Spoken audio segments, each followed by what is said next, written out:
Hey, silly goosies. Welcome to But Seriously, the podcast where we dive into life's pivotal moments and how they shape who we are. I'm Taylor, and each week I'll be sitting down with guests from all walks of life to explore how different challenges and traumas can become stepping stones into one's own authenticity. This is not a how-to on healing, rather an open, heartfelt, and even sometimes hilarious conversation amongst friends. We'll laugh, maybe shed a tear, and remind ourselves that life just is not that serious. So lighten up, let go, and settle in as you join us for stories that are as funny as they are inspiring. This is But Seriously. Let's get started. My sweet girl, Rebecca. Thank you so much for coming to hang with me this morning. I'm so excited to be here. Thank you for having me. Oh my gosh, I'm so excited. Rebecca, I obviously met you through Jenny, through the music scene. And then I just got a bodywork Reiki fire cupping session with you. So I thought, what an opportunity to have you on But Seriously, where we're all about healing, finding your own authenticity, even kind of going against the grain with the normal lifestyle, using our past, traumas, obstacles to sort of find stepping stones into our own power, and having some fun along the way. So I figured you just fit the mold perfectly since we're on the dance floor together. We're doing yoga together. We've done some body work together. Yes. I just am excited to have you. Thank you so much. Awesome. So I guess before we get started, I just love like a quick, a little who, what, why, Rebecca. I know you're a Reiki master. You offer fire cupping and massage work. You do jitsu. You're a DJ and producer. I mean, what else is in that arsenal? Thank you for that intro. It was lovely.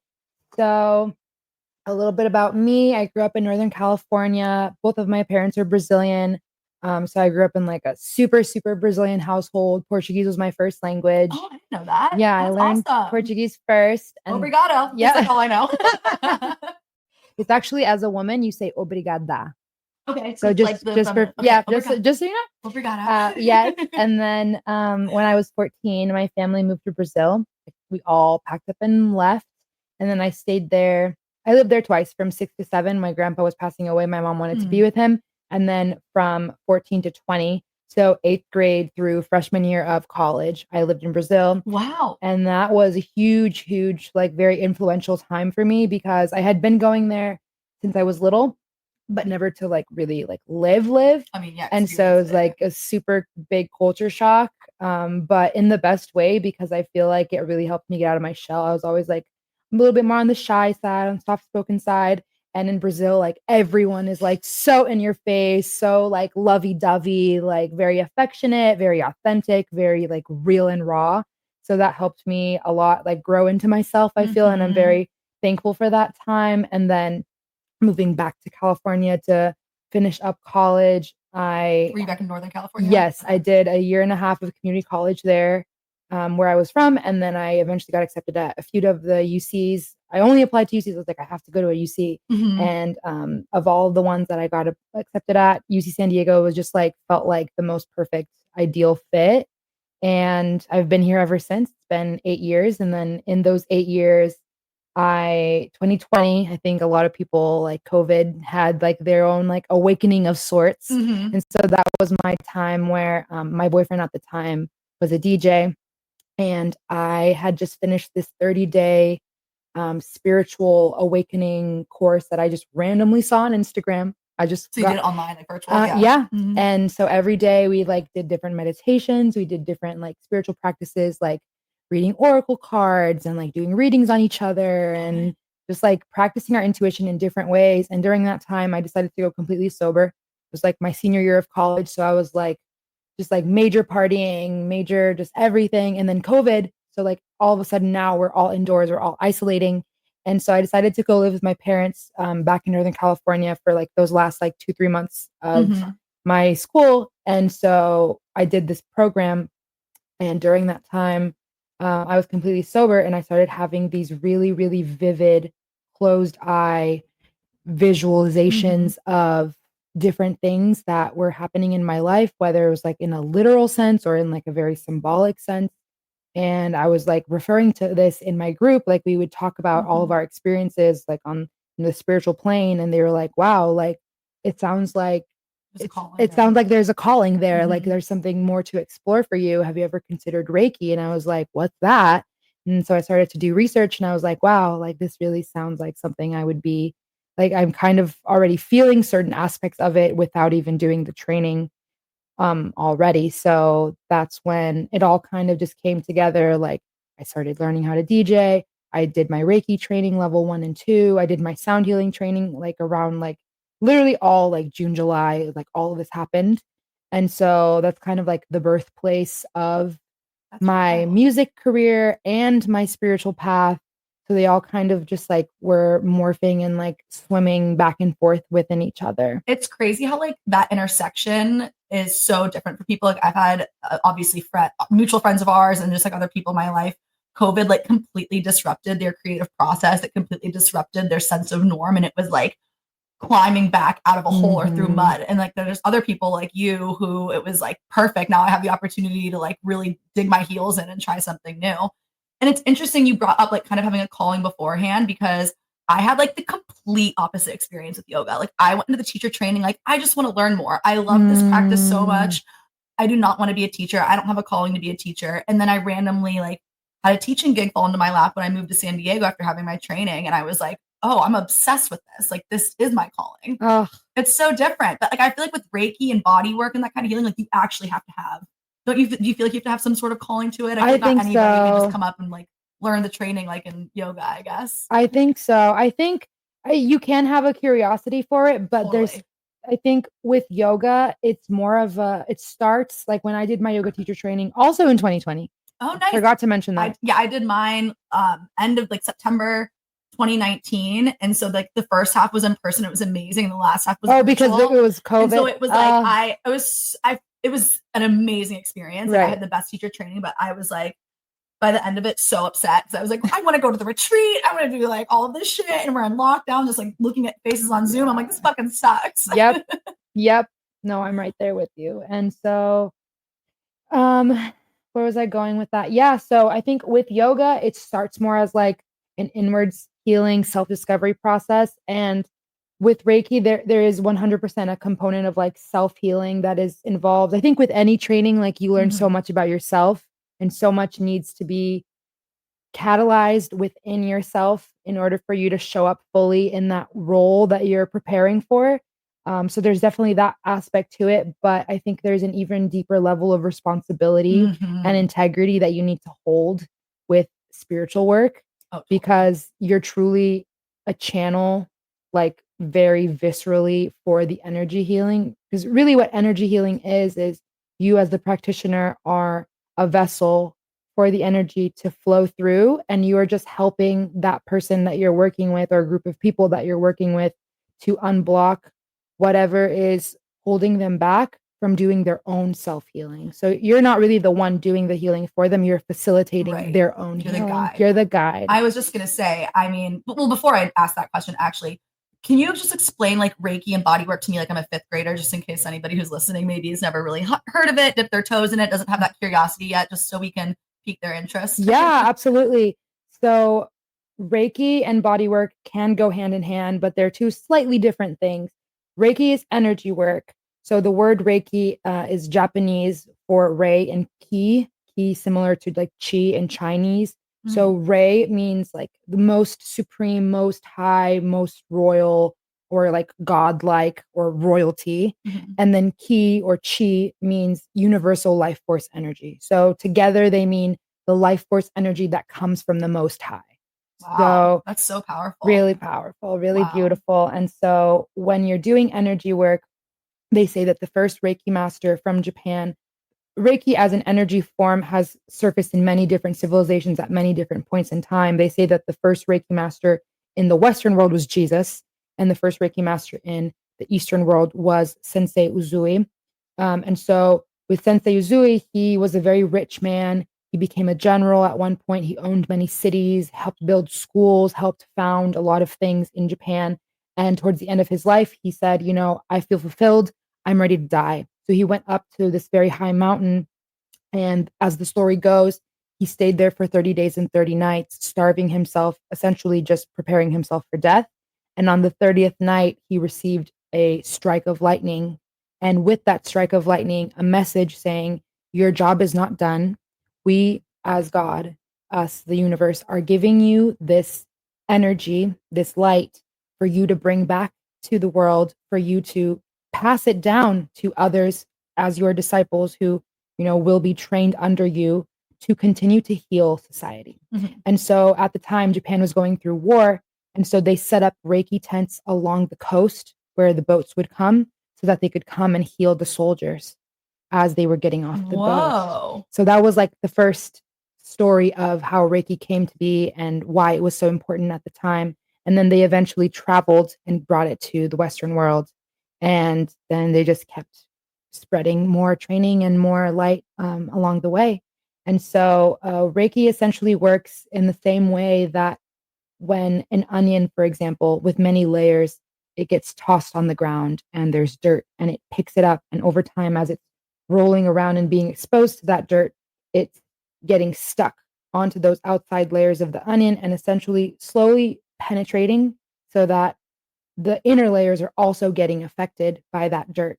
In the same way, our energy field, our energy body that we all have outside of just our physical body also can over time become tainted or corrupted or affected in some negative way by negative external influences, whether they be people or situations or just environmental factors that we all interact with. So the way that Reiki works is it kind of helps to clear out those external layers of our energy body that have been affected and just open up more of our internal layers to expand our aura so that we're then more fortified in our own essence, in our own sense of self, so that when we are interacting with other people in stressful environments, we have a better capacity to navigate those situations, but also to stay grounded in what is true for us and not feel like we're so heavily influenced or confused by other people and other factors. We can just stay more grounded to self.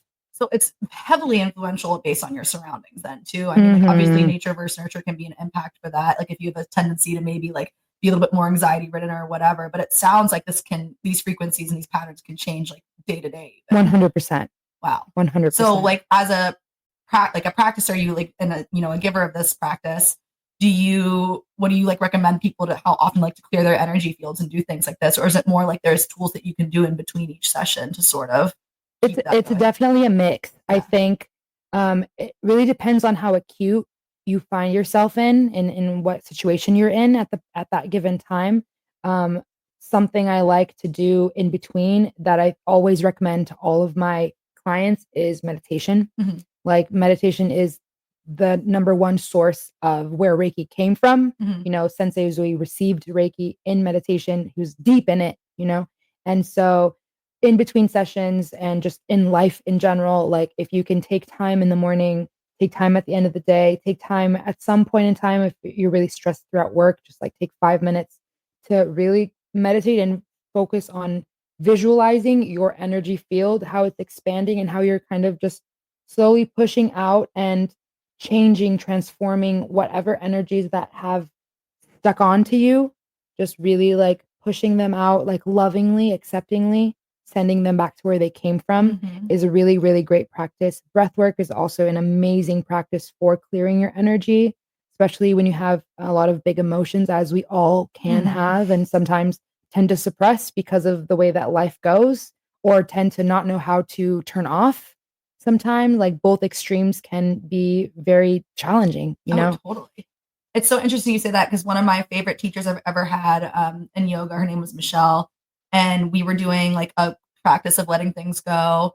And instead of framing it as like letting things go, she kind of framed it how you did. She said like she composts it. It's not like this is no longer serving you and we're done with it. It's like we're going to renew it. We're going to put it away, leave something room for fresh, but hopefully use that as a tool to bring something new.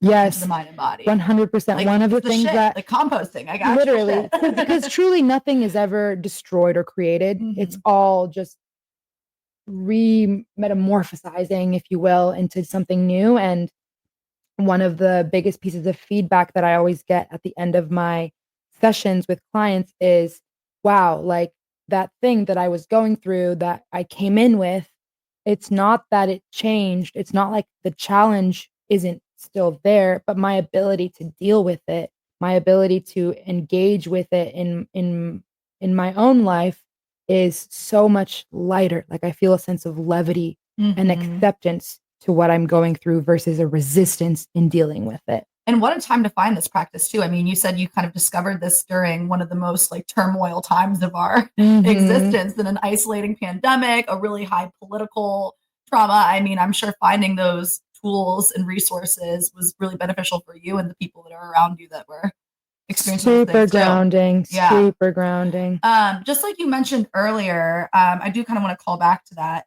You had said like it's a very important and integral part of your practice. Like you can't, I'm sure it's really difficult to not let your own personal emotions or feelings or even like bullshit from your previous day like leak into a practice. I guess how do you kind of like separate that for somebody to like your own experiences versus somebody you're doing this body work and energy work for? I think I love that question so much. There's so much to unpack there. I think the first thing is that I'm really showing up for a higher calling, something so much greater than myself. And that alone, it really just checks me in the moment of like, okay, like I'm here for this person for this moment, and this is for them. And yet at the same time, in healing them and helping them heal themselves, I'm also healing myself. Oh, I Like love that. so many of my clients come in and they say, "Oh, like I'm dealing with XYZ." And I always make it about them, like as an integrity to the practice. But so much of what they tell me is relatable to something I'm either going through or have gone through, or maybe will go through in the future. Right. I mean, like, we're all humans on the human experience. Exactly. Like on a rock floating through space, like, we are going to have some parallels. And so in that sense, it's also healing for me to see them heal when I see what they're going through. And at the same time, like it is a practice of really checking myself, like not just before a session, but like in my everyday, like what am I doing to stay grounded? Like, am I working out enough? Am I eating the right foods that nourish my body? Am I, engaging with content that is nourishing to me? Am I speaking from a place of like higher mind versus lower mind? And it's all keeping me in check. So that's also something that I really love about working with energy work is like there's no running away from your bullshit. Yeah. Oh, I love that. Like I love that so much. There is no running away from your bullshit. Like you can't hide it. You can't run away from it because it's all just going to be right up there in your face.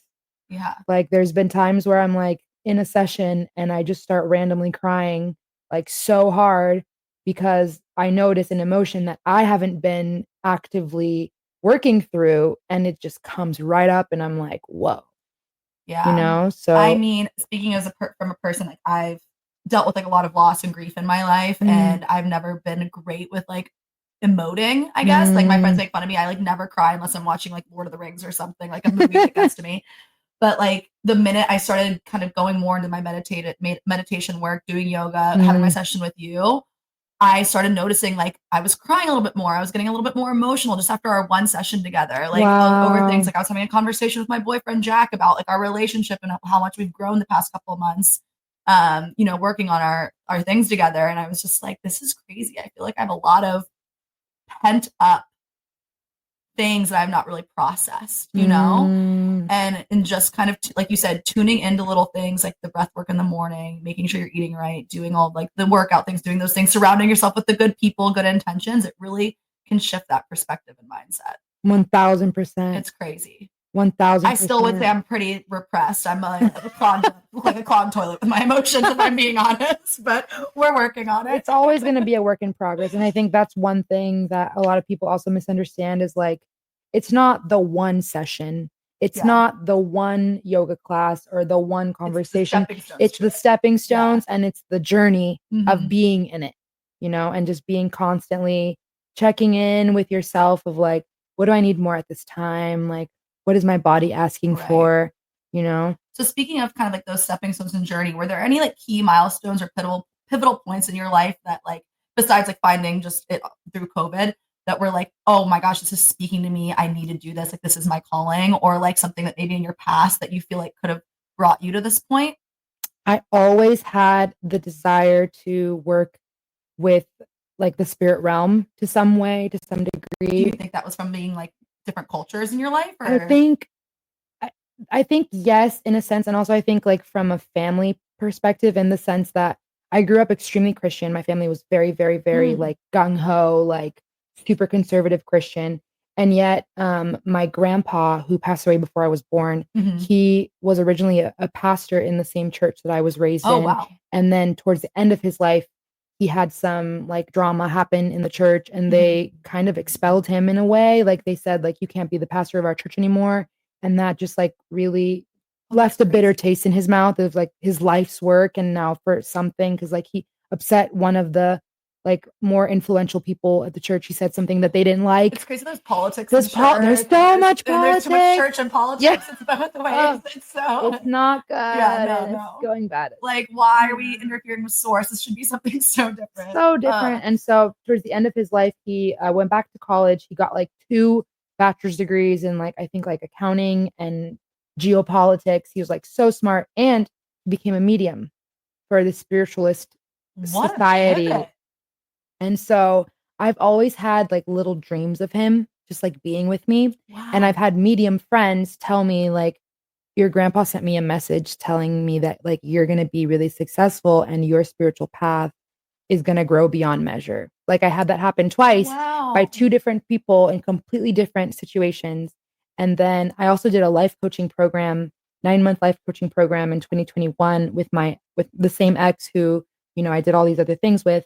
And he also received a message saying that my grandpa was blessing me on my spiritual path. That's amazing. And so I was always just like, okay, like, I don't know how or why or what, but like, this is going to, I have to keep following this. And then I think that second year that I was training Reiki, that I was practicing, I was still very like slow to have clients. I was more so doing it on myself, but I had this one session with this woman, and, you know, believe it or not, this angel came into the room during the session, and this had just started to happen. Like it hadn't happened. This type of visitation had never happened to me up until like very recently. And this was like, I believe the second time. And the angel came into the room and gave my client a message, but the angel also gave me a message and said, like, there are more angels that want to work with you, that are like waiting to work with you for your spiritual energy to grow, for you to like be able to call us in even more. And I was just like, I just have chills even like saying it. And like in the moment, like I was just like bawling my eyes out. Like I had like all these shivers. It was just like so surreal. And so I think that was probably like that little sequence of the chain of events of like different people telling me about my grandpa. And then that moment where the angel came in and like also gave me a message. Cause up until then, I'd only been receiving messages for my clients. Like these were all part of their spirit team. And I don't even get that every session. It's just like here and there. But when it does happen, it's like so overwhelmingly powerful that I can't deny what it is.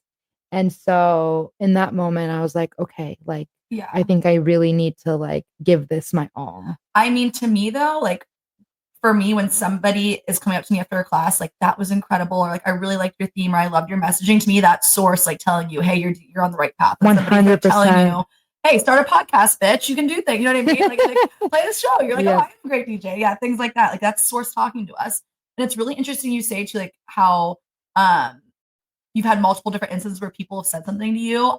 You are not the first person to tell me that there's like a maternal spirit guide with me. Ever since I've lost my mom, I've had like 2 different mediums say the same thing. There's like a maternal spirit guide. Somebody completed their life cycle and now she's here with you. Wow. And like, I'm not going to lie, the first year or so after she passed, I was just like, everybody's like, I thought of your mom today. I saw her in this flower, this butterfly. And I'd be like, why the fuck isn't she visiting me? Because I was like, I was so turned off, you know what I mean, from my emotions, that it took me to do like some work to really tap in and feel her in those moments. And when I had my session with you too, and you said that, I was like, are you kidding me? Like this has to be like, I'm doing the work. It's happening. She's showing 100%. up. Isn't that crazy? That's so beautiful. Isn't it? It's just like, you know, some people don't get in with the woo woo, but I'm like, the minute you just kind of like let go of the ego and let yourself get into this, it's so rewarding. And like, truly, you can just really tap into yourself and like your people, you loved ones you lost, or like even just like different, just pulling you into different things, like pulling you into your calling. And it's just really empowering. Yeah. I lost my dad too when I was 19. And that following year, was the year before I moved back to the US. And it was definitely, I can relate to a lot of what you just said in that, like, I was just numbing myself. Same. Like, Yeah. the pain was so much more than anything I had ever known to be possible. And it was like, what is life worth if we're all going to die one day? Like, why would I attach myself to anyone if like everyone I love is going to die one day? And I was just like so much in my own despair. And it really took like facing that. Oh, yeah. You know, I mean, the mortality sets in and you can go one of two ways. You can be like, the fuck it, I don't care, like, and numb yourself. And then eventually that rubs you raw. Then you're just like left with nothing. And then you either go down a continuous down the destructive path, or you can make an abrupt hang a Roger off the exit and go find something else. Yeah. And then you realize like, wow, like if this life is so short and everything is so finite, like why not make every single moment matter? Preach. You know, like, it's like, yeah, I think in those moments, it's so easy to get caught up in the grief and so easy to get caught up in like the why me. And eventually you like these moments of trauma and of loss, like they can be a really powerful stepping stool into like your own power. And it's like, you can either swallow in your grief and cry about it, or you can like really tune in and see how you can continue forging on and making the best life for yourself and those around you. 100%. And I think that's what eventually came to terms with is like, I don't want to live in my own pain. I'm not going to let this stop me from moving forward on my path. It's not what my dad would have wanted. Right. It's not what anyone wants, you know, and it's not an excuse to not move forward. Like so many people, you know, have it so hard all the time. Yeah. Like what I thought of in those moments, like what I came to terms with is like, okay, maybe I lost my dad when I was 19, but I had the absolute most amazing upbringing. He was so really close, like really, really, really close. And he was so good to me as a father and like helped me have a very high standard of partner because of how he treated my mom and how he treated us. And so I'm like, how many people maybe didn't have the same, you know, and maybe, you know, daddy issues surprising. I know. I feel like we all have some kind of issue. Totally. You know, I mean, okay, I lost my mom. I was 23 or 24. She had ALS. She was, I don't know if you're familiar. It's actually really interesting enough. It's a terminal disease. When most people get it, they have like a 1 to 3 year lifespan, and they basically lose all motor function. So eventually you stop breathing, you can't swallow, you can't eat, you can't, it's just like everything shuts down. You can't move your body. It's horrifying. Wouldn't wish it on the worst person in the world.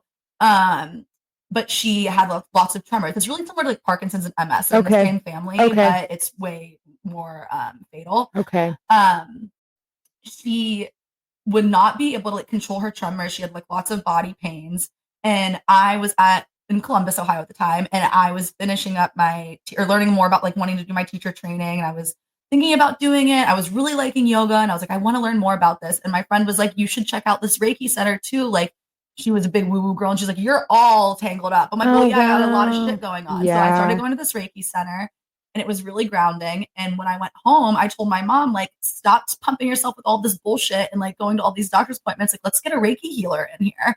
And a guy came over like every other week, and she was like, it's the only time I sleep soundly is when he comes in and does this for me. And he would do it on me and my sister. He was just like, it was like a little group session, but it was so beautiful and so amazing. And my mom finally was like, I get your woo-woo shit. Like, I'm in. This is so relaxing.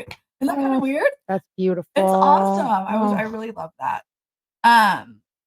Okay, so you've probably seen a lot, obviously, in your own journey and other people's journey as well, especially if you have like repeat clients. What would you say is like the biggest personal transformation you've witnessed, like either in yourself or a client or both? Fuck it. Yeah, we'll do both. We can do. Yeah, sure. I think, let's see. We'll start with myself while I think about what client to talk about. But for me personally, I can definitely say I've matured immensely on a professional level, just from being a lot more grounded in what I offer and in how I approach any given situation in my life. Yeah. Like, I think there can be, when dealing with energy work, a lot of times, like, people see it as like crisis repair. Like it's definitely something that is also, I would say, something that you should look at more as like a preventative measure. than it is like a crisis type of That's interesting. situation. But a lot of the people that do come to me are because they are in a state of crisis and like so much is going wrong. Like I feel like my world is falling apart. Like please help me. And like, of course I will want to help them, but like that's like a last resort, right? Like you want to look at it from like a more preventative way. So that being said, I have a client who he started seeing me, I want to say like mid to early last year, and then he had quite a few sessions with me. And before we ever started, he didn't even believe in Reiki. He only came to me because I'm sure there's not a lot of non-believers out his there. ex-girlfriend was like completely like repeatedly incentivizing him, like please, like I'll pay for your first session, like it's gonna be so good for you. And they weren't even together anymore, but like they just had a good relationship enough that he finally agreed. And he was like hooked from day one, would come regularly, like once or twice a month, like on the spot. And then I want to say maybe it was like the 10th or 11th session, he saw this manta ray in our session, like in his vision, and he was just following the manta ray like through the depths of the ocean. And then he got a message from the manta ray that he later on told me this in like a super long letter that he explained. And he said, you can share my story, just like obviously like keep my privacy of course. Yeah, like in touch. But essentially the manta ray was his mom talking to him who had passed. And she was telling him that she was still with him and that everything was okay. And for every time he felt stressed because he dealt with like high anxiety because of a really stressful job, that he just had to like allow his mind to like jump into the ocean, into that space, and just imagine like floating away like on her, ray wings, whatever you call them. And like that's kind of like them floating like through the spiritual realms into heaven. And he was like, no one can deny my experience to me. I'm not even going to share it with that many people because I don't need anyone else's validation. Yeah. But something I think like as my practitioner, I want you to know that this was my experience because that makes you feel so good to hear stuff like that. Oh my God. So rewarding. Yeah. To go from like he didn't even believe in Reiki to like I mean, I've had skeptical moments in my life, of course. I mean, I grew up, my parents jammed like the Catholic religion down my throat. I went to an all-girl Catholic school, and I was like, once I had the freedom to choose, I was like, I don't believe in any of this shit. Yep. Same. And it took me a while to kind of come back. I mean, honestly, I don't think I really tapped back into it until like a year or two ago. Wow. Coming back into source. And it's like, I wouldn't call myself a religious person at all. I'm more of like a spiritual person, yes, like same. you said. But I mean, there are moments where you just like cannot deny that presence and that feeling, I mean, it's just that divine intervention, or when you feel drawn to someone like that. Also, I'm not gonna lie, the manta ray thing totally reminds me of Moana. Have you seen Moana? Yes. Every time I see that scene, I am a puddle. It's like the saddest thing I've ever, and like most beautiful but heartwarming. Yeah, true. I'm like, God damn it, Pixar, you've done it again. They know what they're doing. They really do. Like whoever's writing that shit, like obviously gets Reiki done. Yeah. I love it. And then with myself, I guess the biggest, I guess what I mentioned, just to touch more on that, is I feel like you really can't move forward until you're fully grounded in yourself. Yeah. Like absolutely. You'll take one step forward, but then you'll eventually take 3 steps back, and you're just kind of like very slowly progressing. And when you are grounded in yourself and what you want, like, financially stable, mentally stable, spiritually stable, physically stable, like they all go hand in hand. Totally. And until you really see that whole picture and how you're building it for yourself, which is what I had to do as a practitioner, like I had to check myself all the time. Like I went fully sober for 2 years. I just recently reintroduced alcohol in like very mindful settings with like very high quality people and substance, like quality products, quality ingredients. Right. And I do, enjoy like what I like to call earth medicine, like our mushies, yeah, like, here and there, always with moderation, always with appreciation for the plant medicine and like what it's bringing and like where it comes from, not to overuse it, not to overabuse it, and being mindful of like how my body is before and after, like what I'm really doing to take care, to prepare for the use, but also to to come back home to my own homeostasis once I've taken it in and like reflect, like, what did I gain from this? Like, how did I learn more about myself or whatever, like someone else is going through that I'm present with, you know, things like that. So I feel like going in anything with intention is important. I mean, me and Brigitte were actually just talking about this. She came on the podcast and we were talking about her breath work and obviously the duality of our lives, like throwing ass on the dance floor and also like being on our healing girl era as well. But like looking back on my life and the way I used to party, I'm like, what the fuck was happening? You know what I mean? And even going to raves and stuff, I was just like, let's pop the pills, let's get nuts. And now it really is so much more like thought behind it. Like if I know I'm going to take like, you know, make a psychedelic experience, like I'm like, okay, I'm not boozing today. You know what I mean? I'm going to lean into this. Or if I am going to be boozing, I'm like, okay, like I'm going to have water in between because I also just don't bounce back like I used to. Totally. But the experiences are so much better with the music, like the community on the dance floor, if you're like having a little bit of intention behind the moments of cutting loose, you know? 100%. Yeah. 100%. We don't want to be sloppy bitches. No, it's not a good look. But don't get me wrong, I'm still sometimes sloppy every now and then, but I don't want to be that person. Of course. And I feel like the goal is to accept your imperfections, but like you said, with intention, you're being more mindful. Yeah, exactly. You know, like you're being more safe, you're being more cautious, you're being more healthy. Yeah. You know? Oh, and the recovery period after, I love that you said that too. Like I know, like if I'm going to, like for example, I went to Same But Different. Have you been to that festival? Yes. Oh my God, obsessed. But yeah, I actually did a sound healing for them this past year. Yeah. I didn't go this year. I went the year before that. I was like, I could do this every day. Well, in this situation, like I need an RV, I need my running water, I need my comfortable bed. Sure. But like waking up in the morning to the ice bath, doing yoga, getting Reiki, then like throwing ass till 6 a.m. I'm like, this is the life. I could do this forever. I know, but it's like the afterwards, knowing to take care of yourself, like doing those ice baths, doing those things, it made me be able to stay out so much longer. And then afterwards, obviously, I took like 2 days off work to just rest. Yes. But yeah, it's like truly that to me was like the embodiment of like partying with intention. You know what I mean? I loved it. I love that. I fully subscribe to that. Okay, I fully subscribe. Kind of coming, I guess, in that duality of healing and music. I don't know if this like resonates with, I mean, it has to resonate with you. You're an energy healer, but like to me, a lot of times I feel like people look at the house music scene or just the EDM scene in general and are like, it's so crazy. These people are nuts. They're doing drugs. But like to me, it can be really healing on the dance floor as well. And I was noodling on having you come here and I was like, you know what? Like it has to be a little bit like energy healing because we're all operating on frequencies on the dance floor, right? Like people's vibes, the music frequency, and then like the frequencies in your body. I mean, I don't know. It just seems too interconnected. 100%. Sound as a frequency is completely healing. Right. Yeah. That's why I love sound healing as like something that I do in conjunction with my Reiki sessions on its own. Like even this past weekend, like I went. Sound bowls This past weekend, I went to Umbrella Weekend and I did a midnight sound bath for them.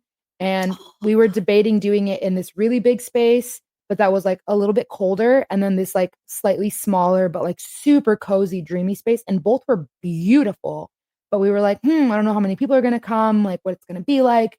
And there were already some people in the tent in like the slightly smaller space. They were like, okay, let's just do it here. And it packed. It got like people couldn't even fully lay down. There was like maybe like 50, 60 people in the room. Yeah.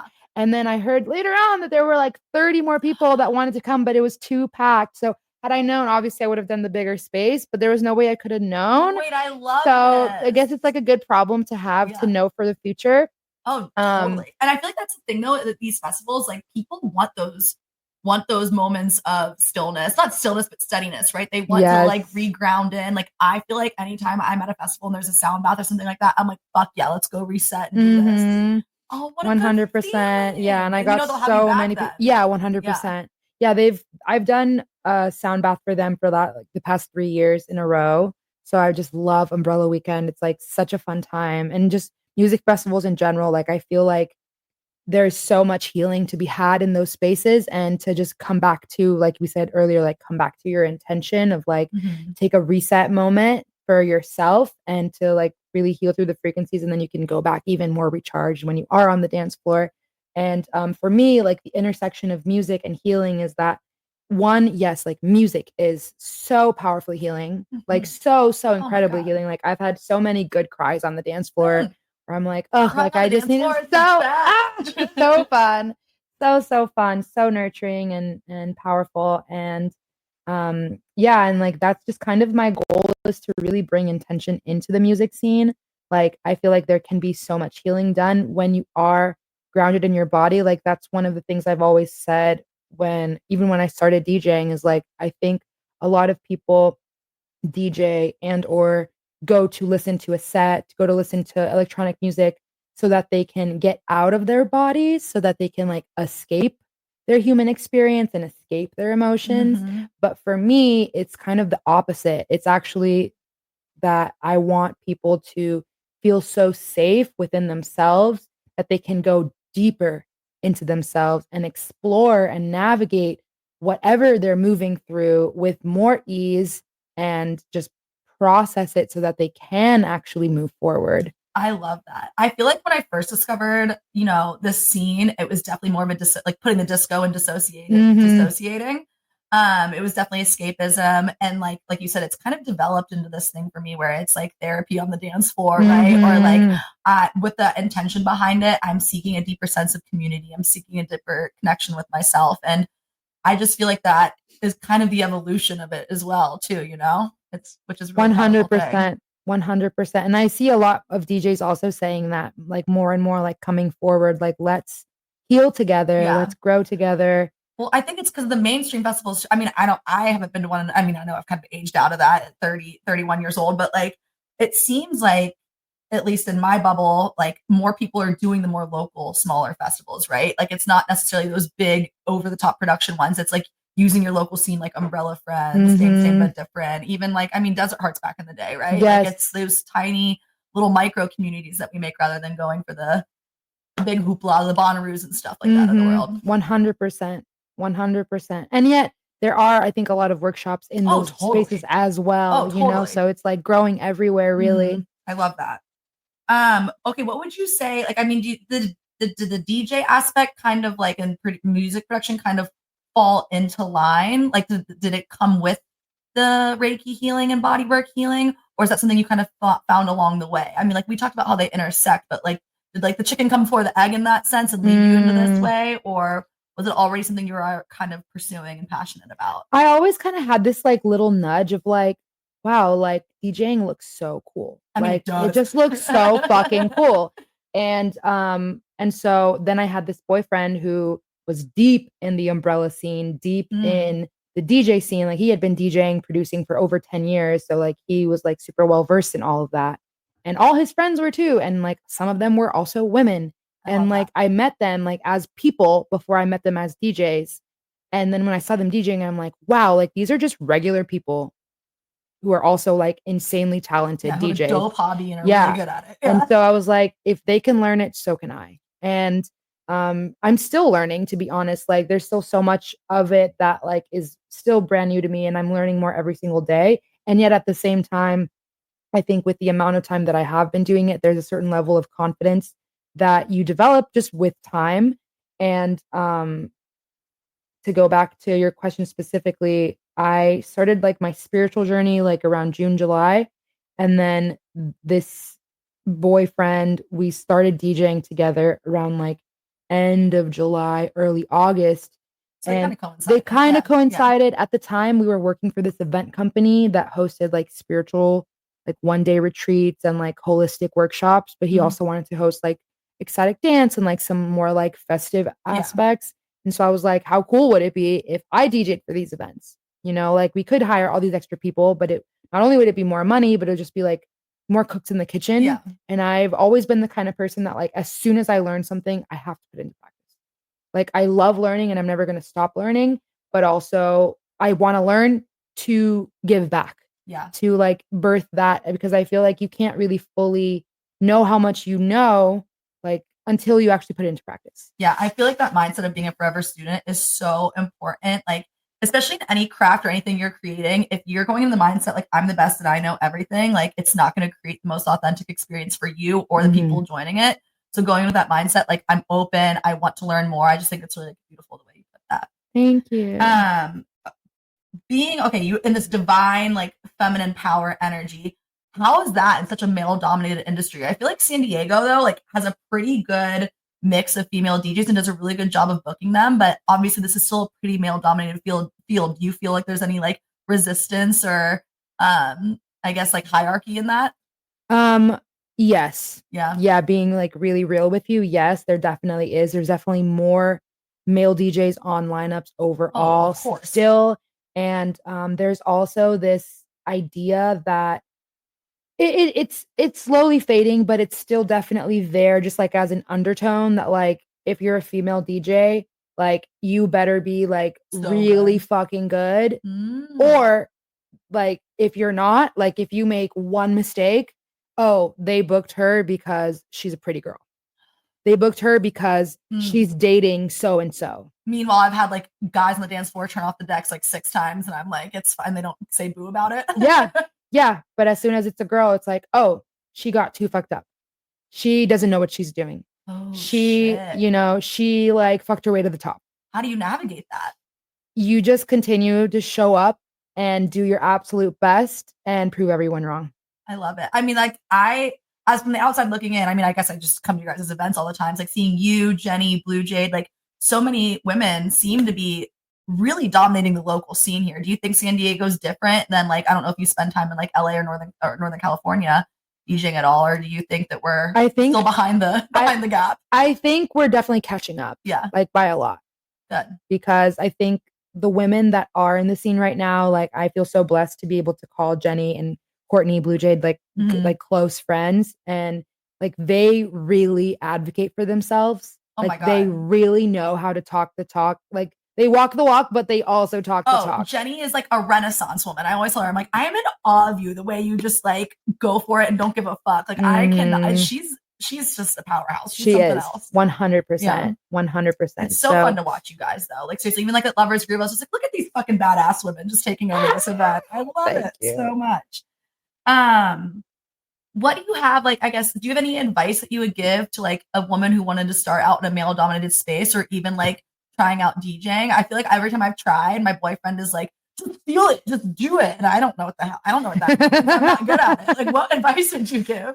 I would say find women that you can look up to. Mm-hmm. Find a woman, like as a woman, find another woman who you're like, wow, like I respect her for what she does. I'm inspired by how she navigates everything. And if you can, reach out to them or see who they work with, and reach out to those people and go from there. Because right now I teach DJ lessons and I focus. Yeah. Maybe I'll book you to teach me. Yeah.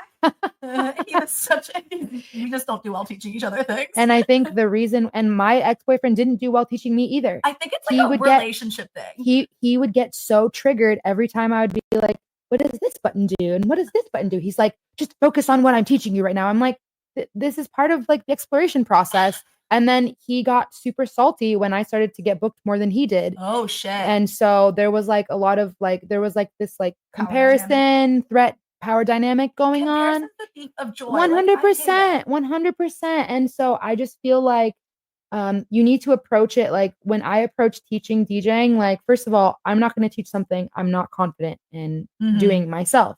I'm not going to teach something that, like isn't the way that I would want it to be taught to me. So that's kind of how I approach it can be subjective DJing. Sure, it's super subjective. And like, and again, like the more I learn, the more I give my students, but I feel like I've done this for long enough that I can teach the basics really well. Yeah. And so in that sense, like I'm teaching the way that I wish someone had taught me. Like I wish someone had just been like, here's the basics, here's the groundwork, here's what you need to do to beat match XYZ, blah, blah, blah.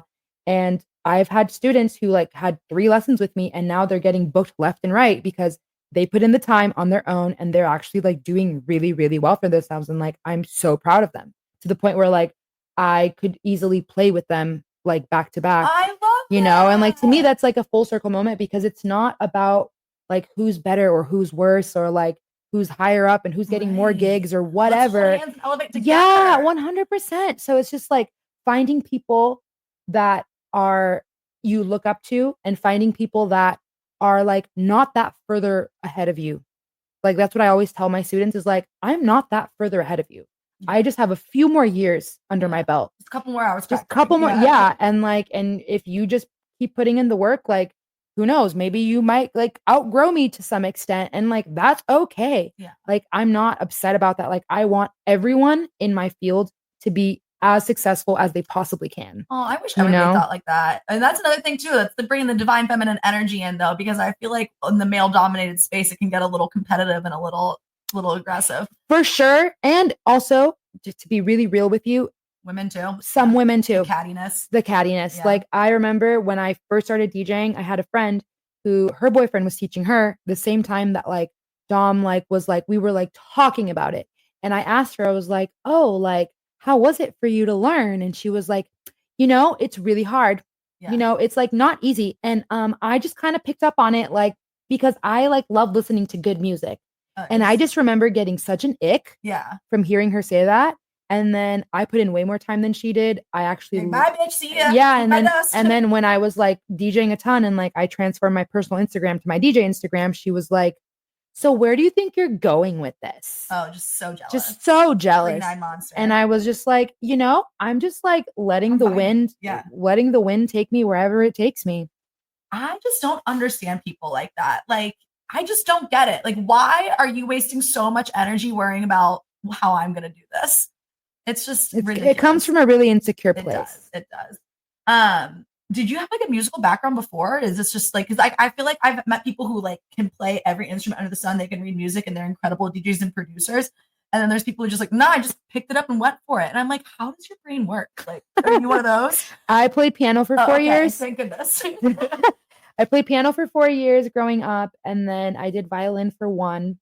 Like, I don't really remember much of the violin. I also did flute for 1 year. Though. Get a violin or flute up there. Honestly, jazz flute. Yeah, that's kind of like the next step in my process is to like revamp my piano skills and do like live piano. Fuck yeah, that'd be awesome. That's like the next step for sure. Oh my God. So, you and Jenny are just going to be climbing the ranks. You guys going to remember me when you're big and famous. Oh my God. We're all going to be big and famous. I know. I'll just follow you guys around with a microphone and be like, come on, girls, talk to me.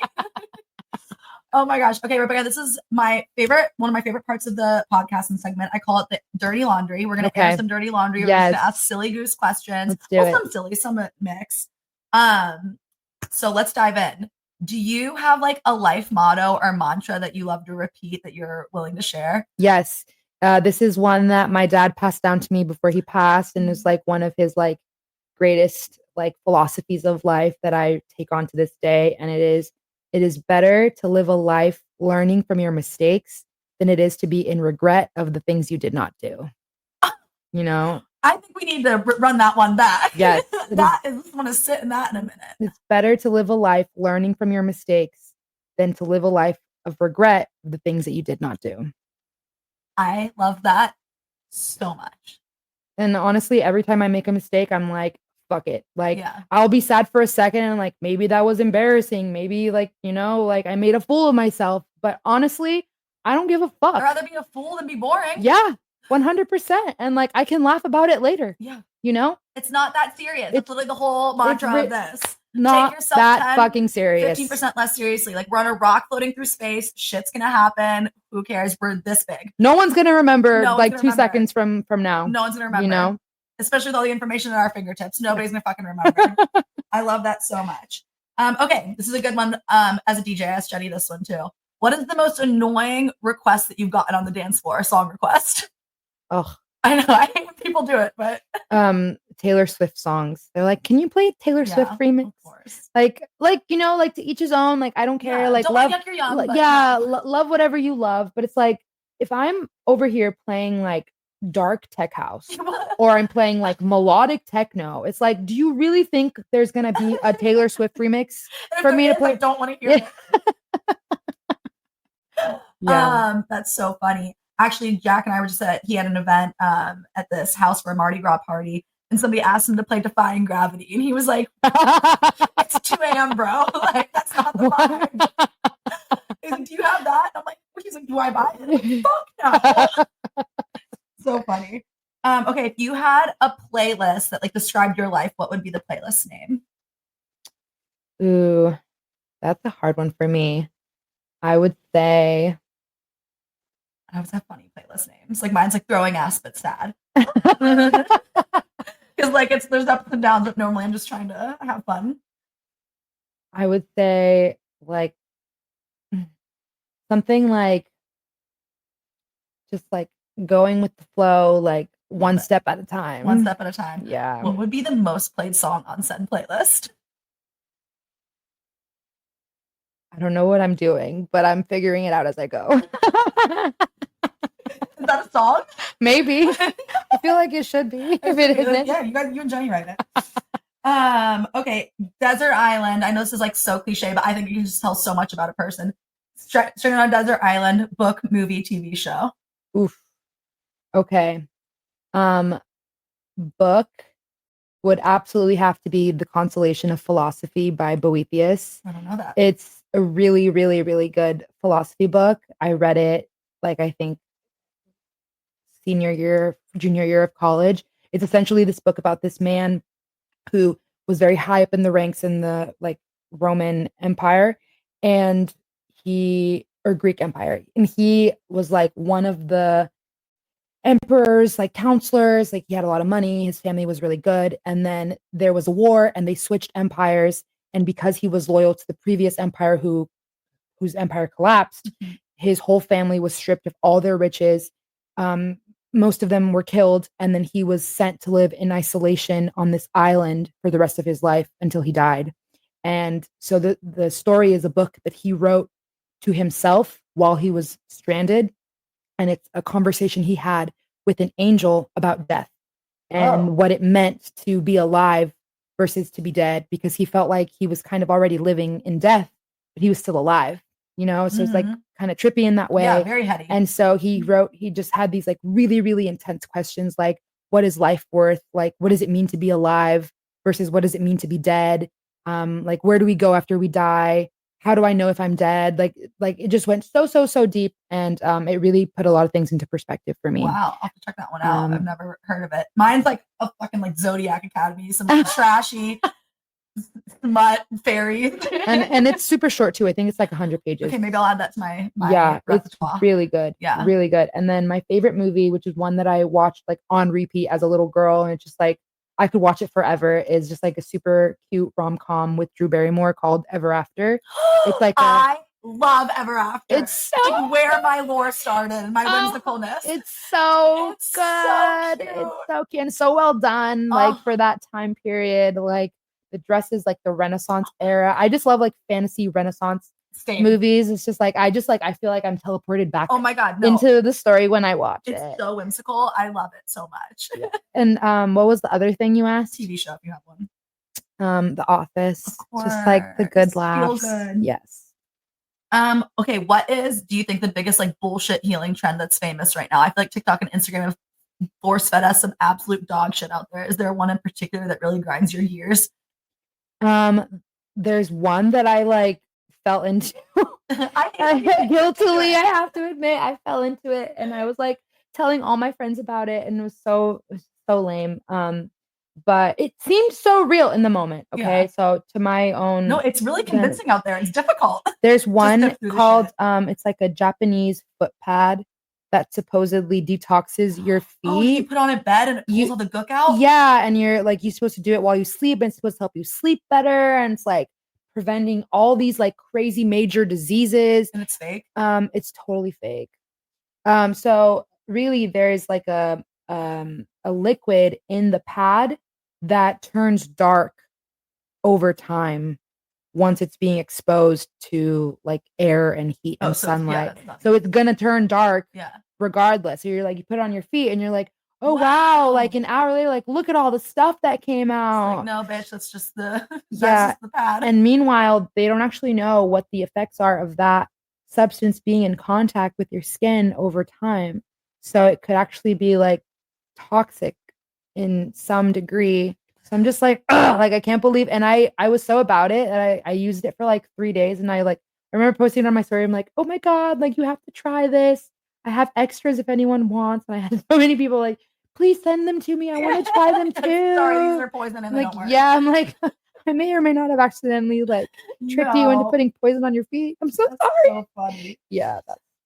Is there something that everybody universally loves but you secretly hate? That's a good one. I Like, I'll come back to that one. mine's like, okay, I really don't like the movie Forrest Gump that much.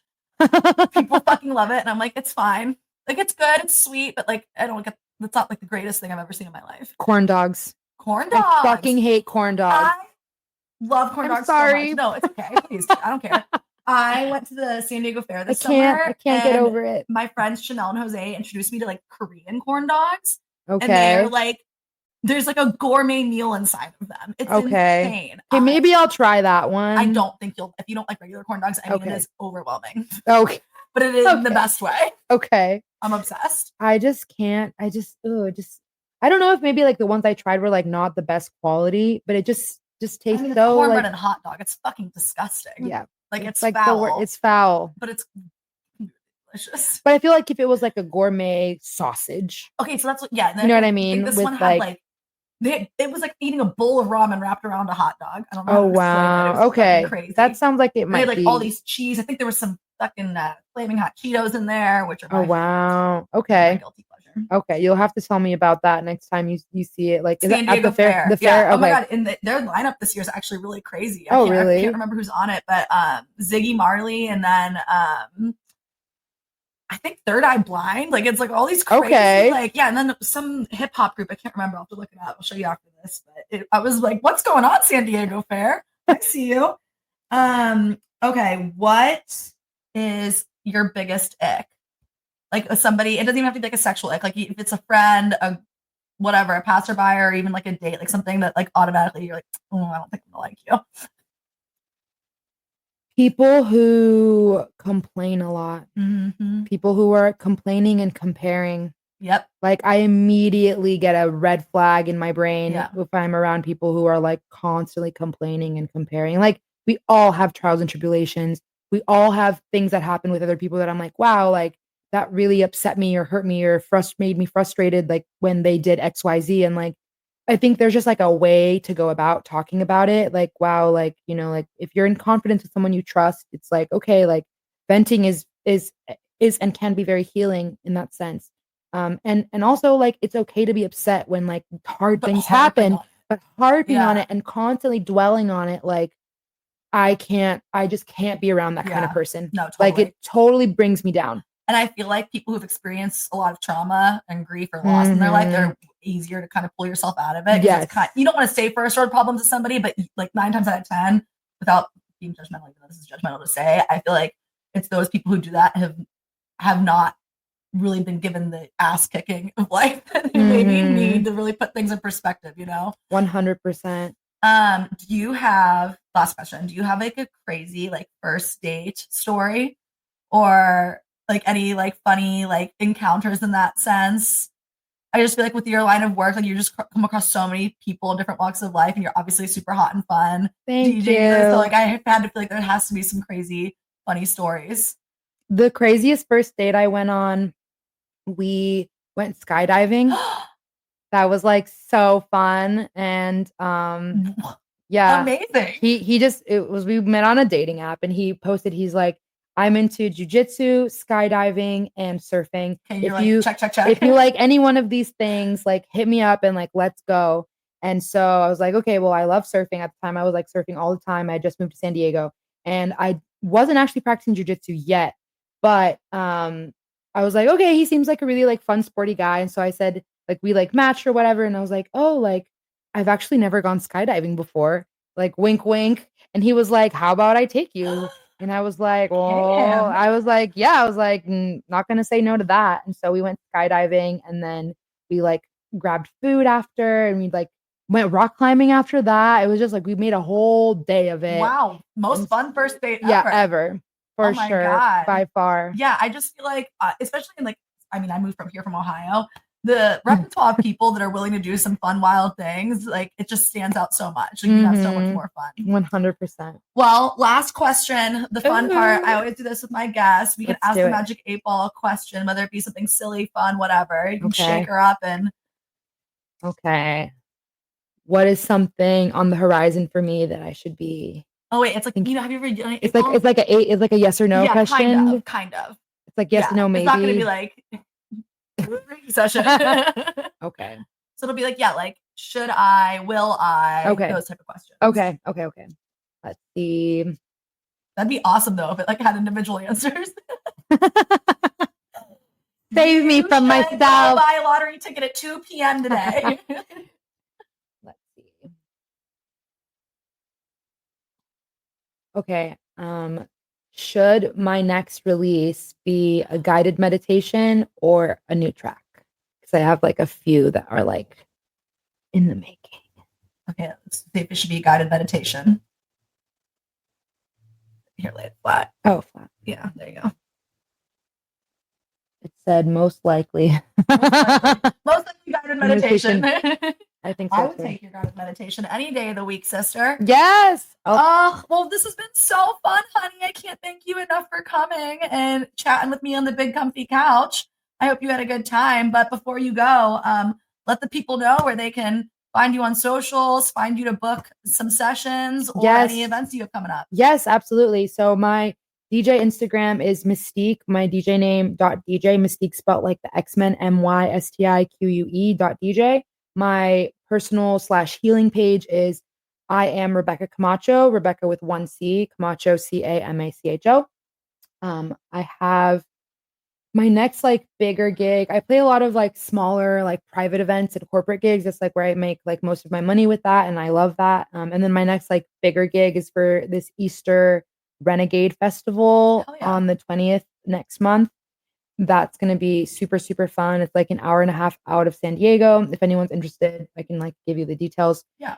Depending on when this is aired. Yeah, no, I'll put all that in the body. Perfect. Perfect. And then if they want to book a session with me, I work at 2 healing spaces. One is called AcuSport in Ocean Beach, and the other one also in Ocean Beach is called the Healing Collective.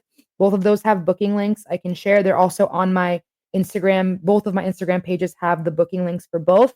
It just depends on like what day you're looking to book is the day that I'll be available at either of those spaces. And next month I have a guided meditation that I'm releasing and a new track. It's going to be more like minimal melodic, like minimal melodic, like darker house music. Ooh, hell yeah. Well, I'll keep my eyes peeled for that, and I'll put all of that, in the body of the episode so people can come and find you. Thank you. Well, thank you for having me. All right, you silly goosies. Thank you so much for tuning in to But Seriously. Be sure to follow us on Instagram at butseriously.pod and check out our website for upcoming events and exclusive merch. You can find all the links in our YouTube video description or on our Instagram page. See you next time.